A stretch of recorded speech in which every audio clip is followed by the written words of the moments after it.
El deporte como en la actividad física, ¿sí? Arrancamos la clase. ¿Alguna pregunta, algún comentario antes de arrancar? De mi parte no, profe. Bueno. Powering on. Welcome to Alltech Lansing. Pairing. Connected. Y estos serán momentos en que visita México, nada más y nada menos que el secretario de Seguridad Interior, Michael Mullen, y tiene una ríspida reunión con la presidenta Claudia Sheinbaum. La actividad física a nivel deportivo de cualquier hay un problema con la perspectiva de análisis de la neuroanatomía, que esto es lo que se hace habitualmente en la carrera de educación física, o desde la neurofisiología, es decir, el estudio de los sistemas sensoriales, las bases neurológicas de la motricidad. Otro aspecto interesante, que lo tocamos poco, pero que me gustaría llamar la atención sobre él, es la plasticidad neuronal, el aprendizaje y la memoria motriz. El cerebro y deporte, es decir, cómo se modifica el cerebro con el entrenamiento, el desentenimiento y la frecuencia de lesiones, efectos neuroprotectivos del ejercicio, según numerosas investigaciones, los ritmos circadianos y el deporte, que hemos hablado un poco en otras presentaciones anteriores, pero quisiera volver a llamar la atención. Algunas palabras sobre el futuro, que ya está acá, qué nos espera. Y por último, otro tema que también hemos tocado respecto al sueño y deporte. Vamos a analizar entonces el primer tema, hablo un poco respecto al desarrollo endogénico. El sistema nervioso ha ido evolucionando desde distintas especies, desde organismos inferiores con una simple red nerviosa, otros organismos que se fueron organizando con nervios radiales o sistemas nerviosos rudimentarios, hasta llegar al ser humano, al hombre actual, al hombre moderno, con un sistema nervioso altamente evolucionado y que lo pone en un lugar diferencial respecto a las especies jerárquicamente inferiores. El cerebro ha ido evolucionando no solo en tamaño, en las distintas especies, sino en complejidad. Pero una de las cosas que más define, digamos, al hombre es la teleencefalización del cerebro, es decir, la percepción anterior, la parte anterior del cerebro, y los giros y conexiones que le dan la capacidad de la posición.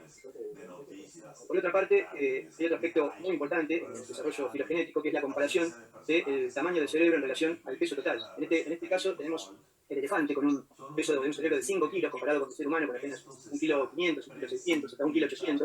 Pero lo importante es la relación entre el peso del cerebro y el peso del cuerpo en porcentual, donde el elefante que estaba aquí en primer lugar pasa a tener apenas un 0,20%, un orangután 0,95% y el hombre pasa a tener un 2,33% en relación a su peso corporal.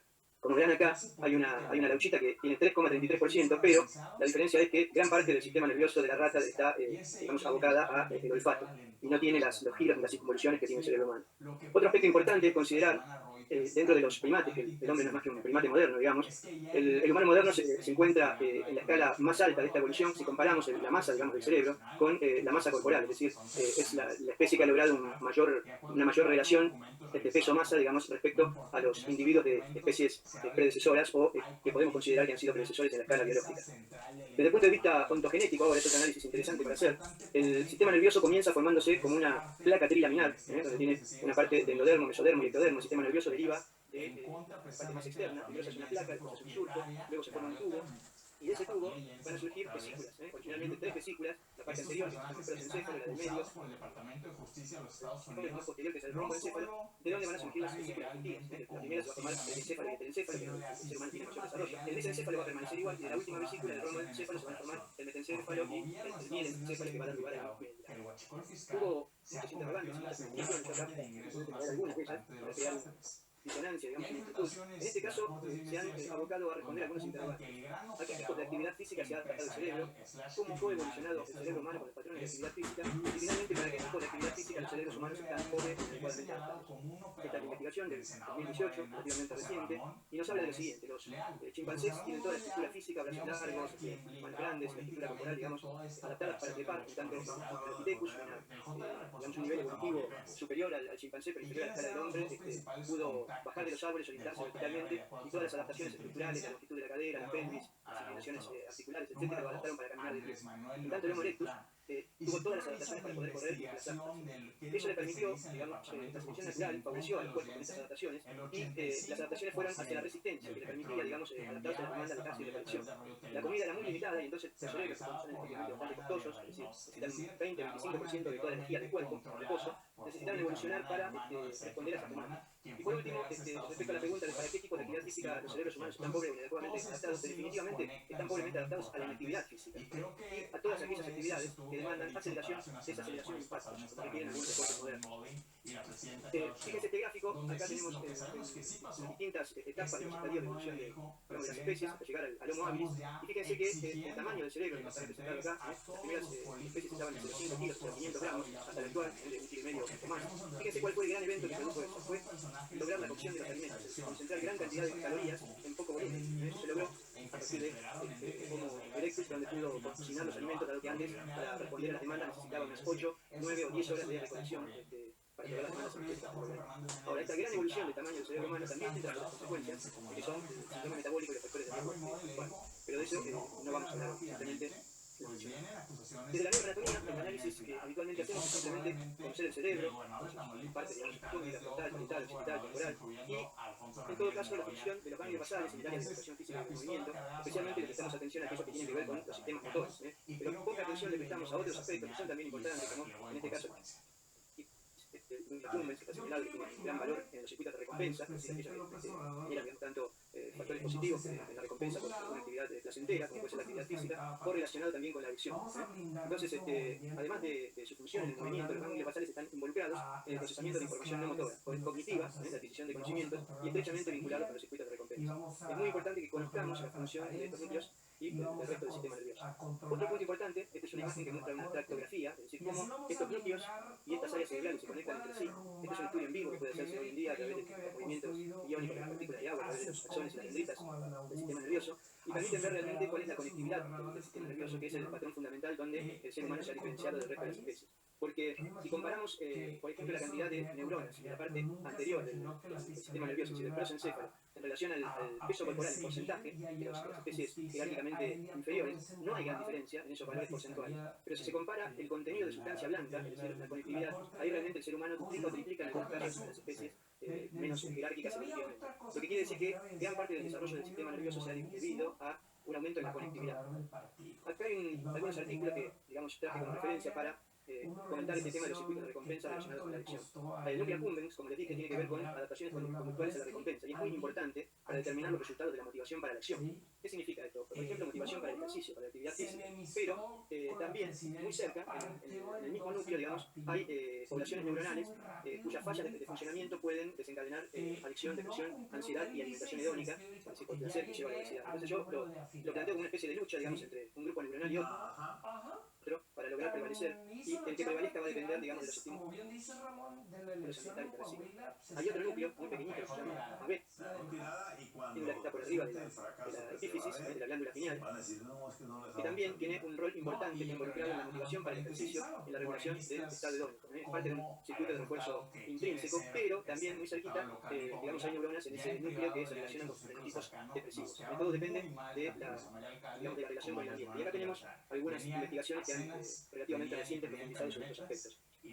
Respecto a las áreas cerebrales, como todos saben, además de la división clásica anatómica, existen áreas primarias para la percepción de las distintas modalidades sensoriales, de manera que tenemos, por ejemplo, un área sensitiva, que está por detrás, digamos, de la cesura vertical, la cesura de Rolando, exclusivamente sensitiva, es decir, la sensibilidad primaria, un área motora, que está en la zona por delante de esa cesura horizontal, una que está en la corteza posterior, en la parte parietal, y un área auditiva primaria que está en el giro, o la circunvolución temporal superior, en la parte, digamos, médica. Este es el enfoque clásico, pero como verán, más adelante, en la charla van a ver que no es tan simple como, digamos, ubicar todos estos grupos neuronales encargados de una función en un determinado lugar como una visión, digamos, espacial de un mapa. Hay áreas de asociación unimodales, en que llevan, por ejemplo, la misma modalidad, por ejemplo, sensitiva, motora, pero que provocan la asociación de dos tipos de sensaciones. Una de las más importantes es la somatosensorial, donde se integran estímulos, digamos, de distintas áreas, que está en la corteza parietal, el área de asociación visual, que está inmediatamente por delante de la visual primaria, donde acá la visual primaria se encarga, digamos, de ver una imagen pixelada, grosera, y la visual le da la forma 3D, los colores, percibe el movimiento, etcétera, etcétera, y se asocia a su vez con la corteza.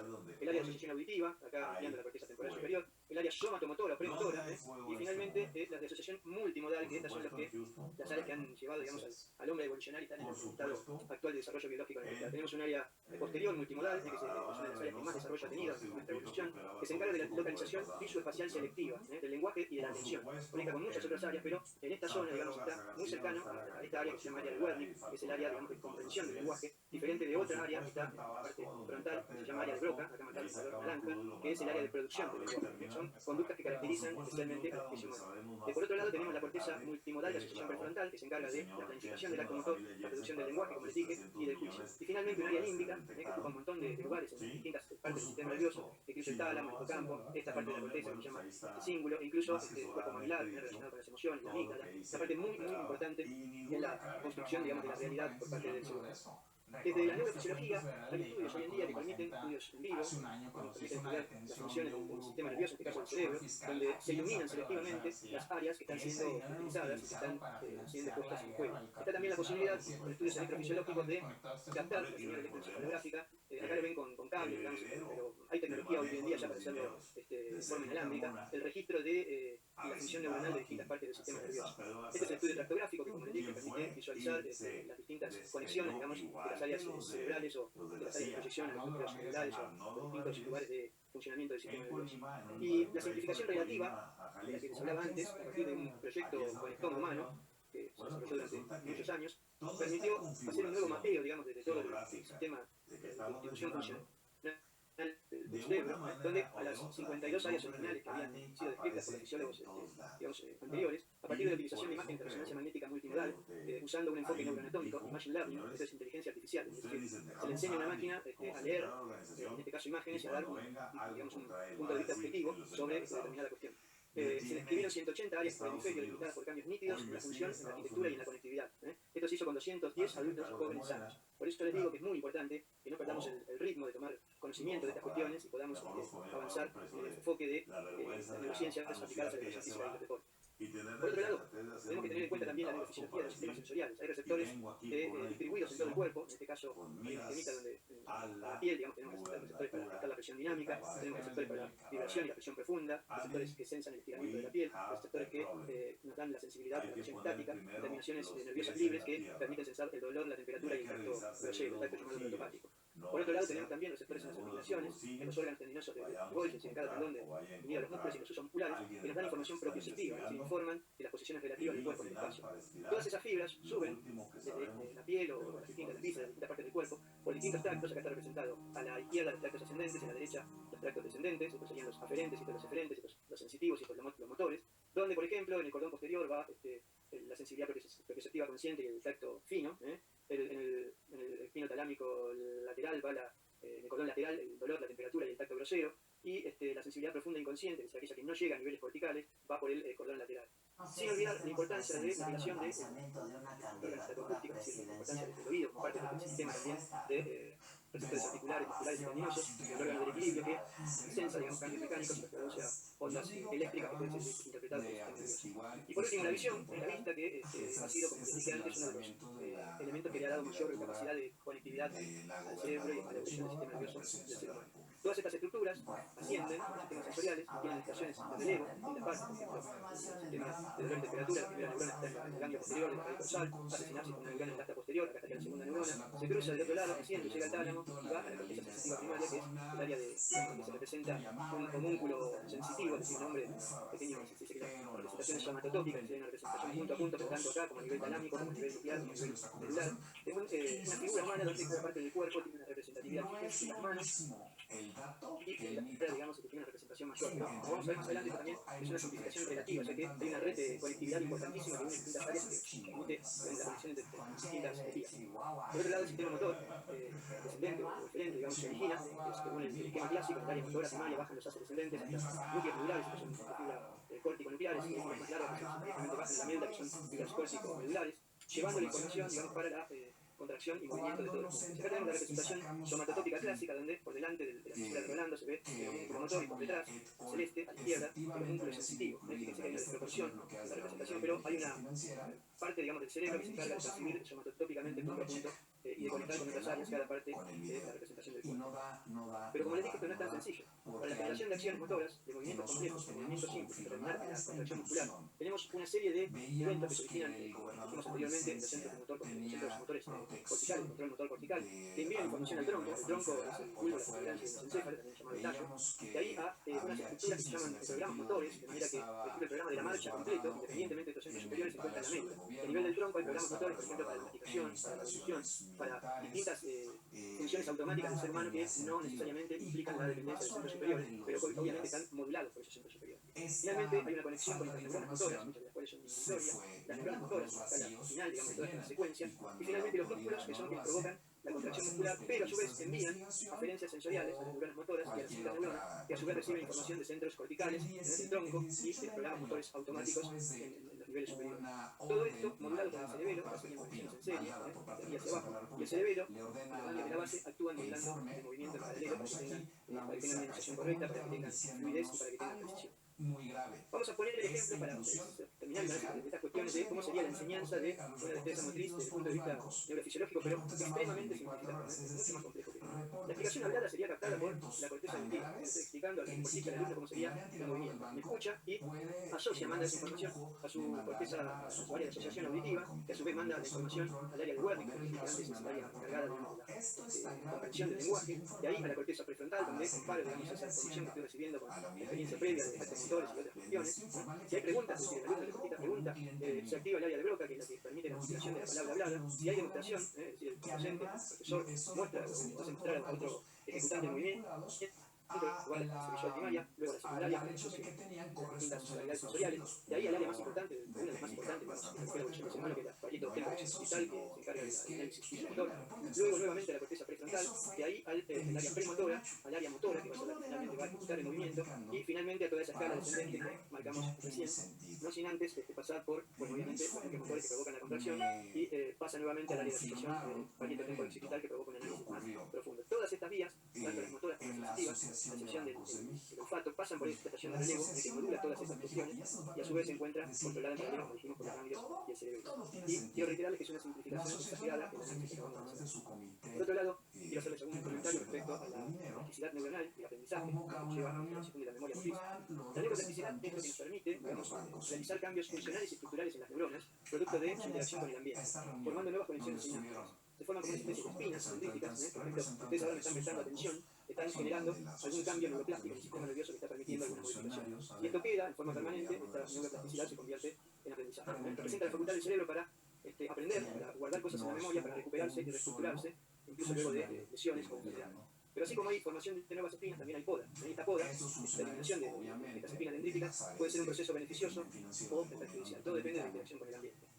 Ha habido muchas investigaciones respecto a cómo se modifica el cerebro, sobre todo con el desentrenamiento, el entrenamiento, luego de lesiones. Acá en una de las investigaciones se vio, hay muchísimas, yo solamente tomé algunas como para hacer un llamado de atención, que hay un factor que se llama factor neurotrófico derivado del cerebro, que es una de las neuropatías que contribuyen a la función cognitiva, que se modifica enormemente con tanto el entrenamiento como el desentrenamiento. El desentrenamiento causa una disminución marcada del BDNF que tiene consecuencias deleterias, o sea que no solo en la parte física, sino en la parte funcional del sistema nervioso. Con el desentrenamiento también tenemos cambios en los test de memoria, con el entrenamiento físico, y en la variabilidad de frecuencia cardíaca, que es una cuestión autonómica. Entonces, hay una vinculación entre el deterioro, entre la relación del sistema nervioso autónomo y la riqueza funcional. Y el ejercicio estimula el mTOR, seguramente todos los profesores conocen el mTOR, que es una molécula, digamos que en inglés significa Mammalian Target of Rapamycin, que sería el objetivo de la rapamicina, que es la molécula que en el músculo se estimula cuando hago ejercicio de sobrecarga, es decir, nosotros lo conocemos por ese lado.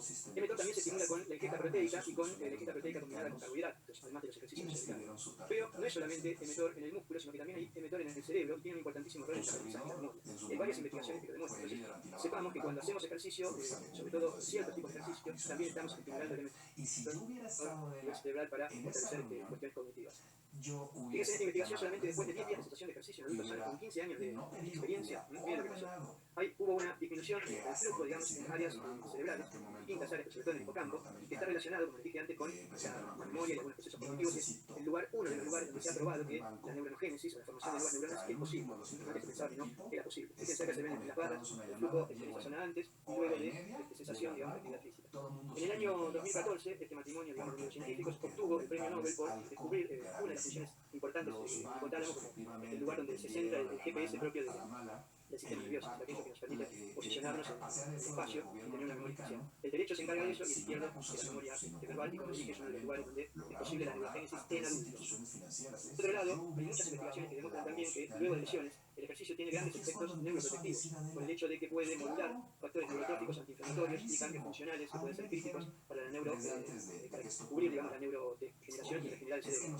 Hay posibilidad, incluso luego de accidentes cerebrovasculares o traumatismos, de que otras zonas del sistema nervioso tomen la función de las zonas alteradas y, por esta plasticidad que nombramos antes, puedan asumir esa función. Fíjense acá, hice una recopilación solamente de los últimos 10 años, que hay 4.247 investigaciones y está filtrado por revisiones, aquellos que han revisado distintos trabajos, que nos hablan sobre neurogénesis. El ejercicio físico es un gran potenciador de la neurogénesis. Entonces tenemos una herramienta importantísima para desarrollar el campo, no solo en el hipocampo, sino en el hipotálamo y en otras áreas cerebrales. Y lo más importante es que no solo con ejercicio, sino que con cuestiones dietéticas, ambientales y hormonales podemos monitorear.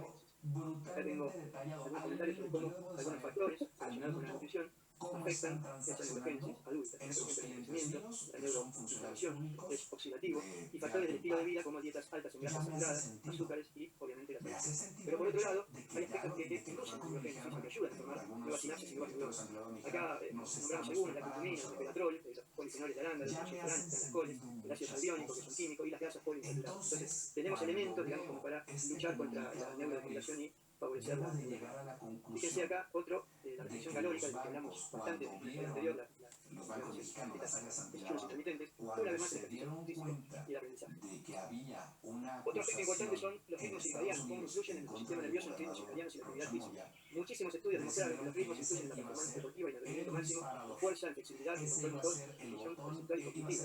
Estos ritmos circadianos nos habla de que en determinados horarios fijos, digamos, hay un núcleo que se encuentra en días ópticos, llama núcleo supraplasmático, que regula, digamos, el reloj biológico interno para predecir la liberación de ciertas hormonas, de ciertos neurotransmisores y de ciertas cuestiones que ayudan o que favorecen, digamos, el desarrollo y el funcionamiento del sistema nervioso.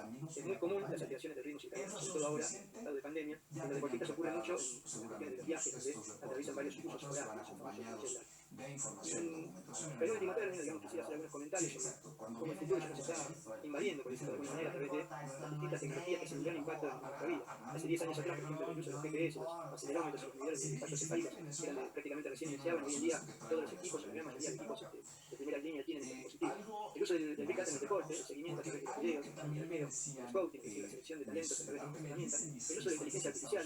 Hoy en día se usa inteligencia artificial para predecir el rendimiento incluso online, en vivo, en un partido de un deporte de conjunto, y dar información al cuerpo técnico inmediatamente sobre la performance de un jugador, no solo en aspectos físicos, sino técnicos, tácticos, estratégicos, decisiones, duelos, etc.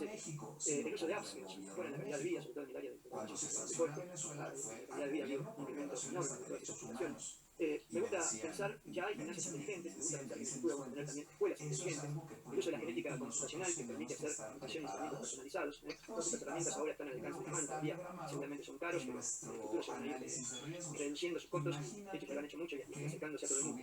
En la interacción cerebro-chips hay posibilidad de modificar el dolor o tratar chips, por ejemplo, para curar la epilepsia, para tratar dolores crónicos, esto realmente recién comienza. La interacción cerebro-máquina, ahora les voy a contar una foto de esto, el monitoreo inalámbrico de las ondas cerebrales, dije antes, el uso de exoesqueletos, tanto para las tareas de la industria como para la discapacidad y el monitoreo del sueño. Acá tenemos unas imágenes, pues un casquito, digamos, que inalámbricamente mide, se coloca en la cabeza y mide las ondas electroencefalográficas y permite captar el funcionamiento en vivo, digamos, y leer los resultados en una computadora o una aplicación. Imagínense mientras se hace movimientos o se está realizando un aprendizaje. Con este y otros dispositivos es posible manejar electrones solamente con la energía, sistema nervioso, autos de carrera, juegos electrónicos o aparatos, por ejemplo, de uso hogareño. Y en el área de la discapacidad, la posibilidad de manejar dispositivos que facilitan la vida de personas discapacitadas, hasta la utilización del exoesqueleto, que permite la realización de la marcha, por ejemplo, en personas que tienen guías o temporadas.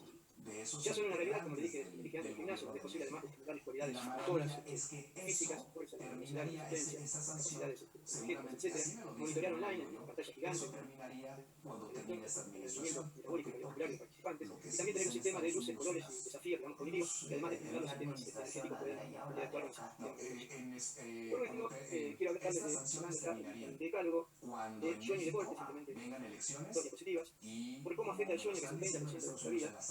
no solo la deficiencia del sueño de élite, sino la calidad de vida de las personas normales. Provoca, en el caso de los deportistas, una disminución del estado del glucosa muscular, la reparación del daño muscular del entrenamiento y alteraciones en la función cognitiva y fatiga. Obviamente, todas cosas necesarias para la performance. Nosotros hoy en día tenemos un montón de dispositivos de tecnología para medir el sueño, hay aplicaciones en reloj, celulares, bolitas, etc. Nosotros en el Mundial de Rusia y la gira mundial usamos un dispositivo parecido a este, que se coloca debajo del colchón, que nos permitía inalámbricamente medir más de 20 variables relacionadas con el sueño, y darle una información del cuerpo técnico de 3 o 4 variables que permitían ir modificando, digamos, estas conductas y lograr tener la deportista con el día completo. Este es el equipo que me acompañó, el italiano argentino, y un italiano, de buenos amigos, digamos, seguimos en contacto estrecho con muchos proyectos y estamos comenzando en Perú. Creo que en el futuro todos los equipos van a tener la posibilidad de hacer un análisis de sueño para mejorar. Finalmente, les quiero dejar una pregunta para todos, una reflexión, de cuáles son las herramientas que contamos para producir cambios y qué cosas podemos llegar a cambiar. Contamos con la alimentación, el ejercicio, con la enseñanza, aprendizaje, con la meditación, otro rubro también muy importante, la tecnología, con todo lo que les mostré, la epigenética, se pueden hacer cambios en los genes, y a partir de todas estas cosas se metilan, se cambian químicamente algunos componentes de nuestros genes, las proteínas que acompañan los genes, que se modifican la expresión de los mismos y hasta se puede transmitir a la herencia. Con todas estas herramientas podemos cambiar nuestra calidad de vida, nuestra salud y nuestra longevidad, nuestra actitud y el rendimiento, obviamente modifica el sistema nervioso a partir de esta plasticidad, de los genes que hablamos, las actitudes, es fundamental, las funciones mentales superiores que, si bien radican en algunas partes del cerebro, también tienen actividades insospechadas, y finalmente podemos cambiar, como les mencioné, los genes y la descendencia. Así que bueno, muchas gracias por la atención y espero que les Bueno, cuestiones que quiero rescatar de lo que acabamos de ver. Bueno, pido perdón si alguno se perdió al principio con la explicación neurofisiológica del colega, que obviamente es pertinente solamente como material de acercarnos a la temática en sí, ¿no? En ese sentido no se preocupen que eso no va a ser el tema de examen. Yo siento que tenemos la posibilidad de entender, cuando vimos en su momento el entrenamiento invisible, desde un aspecto justamente enfocado en la neurociencia, ¿sí? Podemos ver entonces cómo lo que habíamos visto el año pasado cuando hablábamos de entrenamiento invisible se ve reforzado ahora el concepto de cuidar de la salud mental y física del jugador, no solamente por las cuestiones que hacen a la calidad de vida desde el punto de vista psicológico, sino que además vemos cómo eso se altera a nivel neurológico. Eso por un lado. Segundo, obviamente, todo este repaso que vimos de neurociencia, que arrancamos allá el año pasado cuando hablábamos del cerebro y de las diferencias del cerebro humano con respecto de los cerebros, mamífero y reptil, sino que además es importante porque esto nos va a dar la base necesaria de este repaso para los temas próximos que van a ser justamente neurofeedback y todo lo que es el entrenamiento de la gestión de las emociones y de los pensamientos a través de la neurociencia, ¿sí? Entonces, me parece importante que tengamos la visión del entrenamiento invisible, la visión de las neurociencias y también esto de las lesiones y del estímulo necesario para recuperar entonces no solamente el aspecto fisiológico de la lesión, sino también el aspecto neurológico de la lesión. Si acá vemos entonces como a través de este video se ven afectadas partes del cerebro cuando uno estimula con actividades o con ejercicios, ya sea físicos o sea de visualización, esa área que estaba estimulada antes de la lesión. Y aparte también me gustaría agregar el concepto de, independientemente de la calidad del deportista, el concepto del estímulo, ¿no? Qué tan importante es en nuestra vida que nuestra mente, de alguna manera, esté siempre en actividad, mantenga siempre en actividad, independientemente del trabajo, independientemente del deporte, ¿no? Es importante que nosotros, durante las distintas etapas de la vida, mantengamos activa la mente. En el momento que eso no sucede, aparecen cuadros patológicos como la depresión, ¿sí? Esto normalmente yo se lo menciono a los pacientes que están a punto de jubilarse, ¿no? Tengan un plan B, tengan una actividad para poder después seguir manteniendo la mente activa, ¿no? Entiendo yo que no es lo mismo trabajar que tener una actividad que sea hobby, que sea una actividad recreativa, o que sea una actividad lúdica, o que sea una actividad que quiera, pero mantengan la actividad. ¿Alguna duda, alguna pregunta, algún comentario? Respecto a la actividad para comprar la nutrición y demás, yo lo vi en mi viejo, fui internado en pediátrico, y la cantidad de estímulos de distintas actividades que venían a frenar, puede estar, diciendo esto era cerámica, era pintura, era jugar paleta, era todo el tiempo combatiendo el deterioro pero aquí todo el tiempo de distintos tipos de movimientos, la mayoría de veces. Es que de eso se trata, ¿no? Vivimos porque tenemos que tener un propósito. Si perdemos ese propósito, perdemos el sentido del vida. Bien, pasando por los movimientos olímpicos, corredores, sobre todo, una variedad. Y es tan efímera la carrera del deportista que es importante saber qué uno hace con eso, ¿no? Gente, nos estamos viendo el próximo miércoles. Empresarios, integrantes del tema financiero de todos los niveles, todo el mundo tiene que entender que lo que creíamos que era estable terminó y creo que necesitamos